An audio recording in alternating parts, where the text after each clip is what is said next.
Hai, aku Yuka dengan nomor absen 24 dari kelas 11 MIPA 1. Saat ini aku akan menjelaskan biografi tentang Kuniaki Koiso, salah satu tokoh pada saat masa penjajahan Jepang.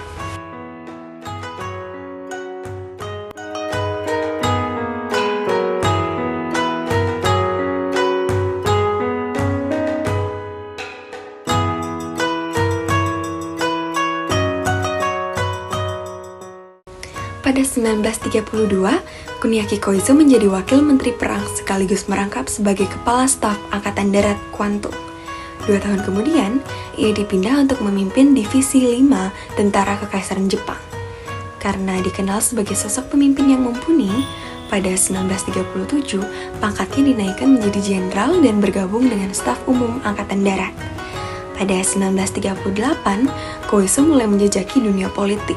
Sejak April hingga Agustus 1939, ia bergabung di Kabinet Perdana Menteri Hiranuma Kiichir sebagai Menteri Urusan Kolonial. Kemudian pada Mei 1942, ia diangkat menjadi Gubernur Jenderal Korea, jabatan yang ia pegang hingga 1944. Pada periode ini, Koiso akrab dengan julukan Harimau Korea karena penampilannya yang terlihat kuat. Lalu, pada 22 Juli 1944, Kuniaki Koiso menang dan resmi menjabat sebagai Perdana Menteri Jepang, mengalahkan Hisaichi Teruchi, Komandan Grup Jepang Tentara Selatan, dan Shunroku Hatta, Komandan Tentara Ekspedisi Cina. Setelah sempat tidak mendapatkan dukungan lantaran pernah terlibat dalam ultrasionalis. Kendati demikian, Koiso mendapatkan dukungan dari Mitsumasa Yonai dan Hiranuma Kiichir, yang berusaha memberikan argumen kuat tentangnya agar bisa terpilih sebagai Perdana Menteri. Pada 1944, posisi Jepang dalam Perang Dunia Kedua semakin terhimpit. Jepang pun berusaha meraih dukungan dari rakyat Indonesia. Salah satu cara yang dilakukan adalah dengan memberikan janji kemerdekaan yang dikenal dengan Janji Koiso. Janji Koiso disampaikan Perdana Menteri Kuniaki Koiso pada 7 September 1944 dalam sidang istimewa Teikoku Henkai ke-85 di Tokyo.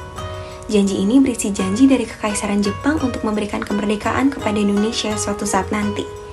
Tujuan Jepang memberi janji kemerdekaan kepada Indonesia adalah supaya rakyat mau membantunya menghadapi perang melawan sekutu.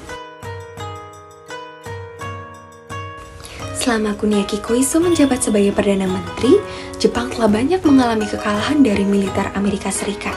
Salah satu contoh kekalahan yang ia alami adalah Kepulauan Okinawa jatuh ke tangan Amerika. Akibatnya pada bulan Maret 1945, Perdana Menteri Koiso harus digantikan. Kabinet Koiso pun diganti dengan Kabinet Suzuki. Setelah Perang Dunia Kedua, ia ditangkap oleh sekutu dan diadili di pengadilan militer internasional. Koiso didakwa sebagai penjahat perang kelas A dan dijatuhi hukuman penjara seumur hidup.